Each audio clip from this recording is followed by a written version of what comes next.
Shalom everybody, this is Michah'El with Hebrews Noshing, and this is a 40-day fast update. So last Friday I called 20 congregations in Augusta, Maine. There's actually 22 congregations on Google Maps, and only 20 of them exist now. So the other 20 or the other two closed down. So 22 on the map, 20 in total. That will bring the whole total of congregations that I have called to 80 congregations in existence. That's a lot. So Friday I spoke to two people. One was a pastor and one was a rabbi.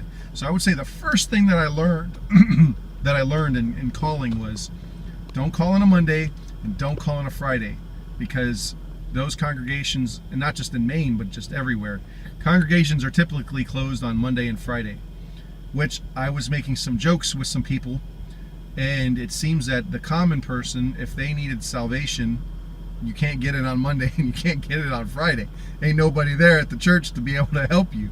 I think that's funny and sad. So that's the first thing I learned. Number one, don't call on a Monday, don't call on a Friday.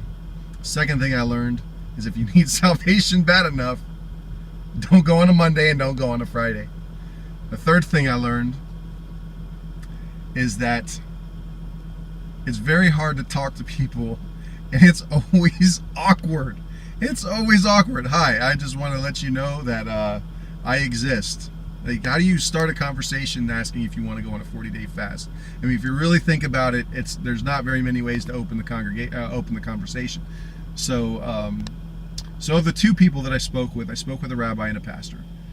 The pastor was an interesting guy. He was more concerned about whether or not I believed in a rapture, and more concerned whether or not that that I had my eschatology order correct, because he said that there's nowhere in the New Testament is there a requirement for fasting. So I don't want to get into that. That's not why I called, and that's not why I'm doing this video. Second person that I spoke to was a rabbi.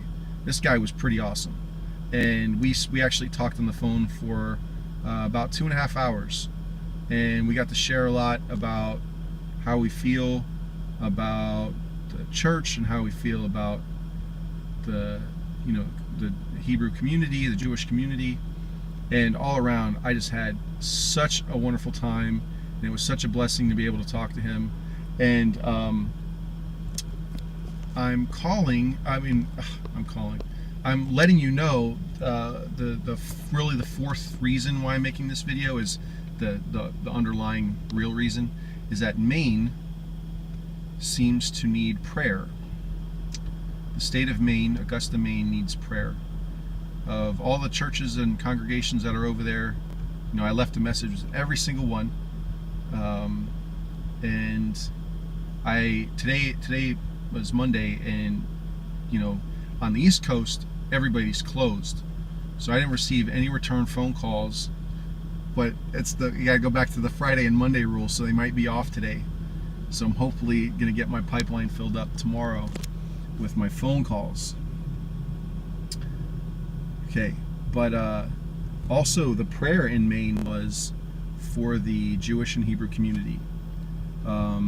There just isn't very many places to congregate. And in Augusta, Maine, there was only one congregation in the city. The other two congregations were outside the city. So that means there's, in every city there's a Hebrew and Jewish population, but they don't necessarily always have a place to congregate. So I would say that's a prayer need. Pray for Augusta, Maine, and ask God to soften their hearts to go on the fast. And the second thing is pray for Augusta, Maine, that they would have a heart for the Hebrew community.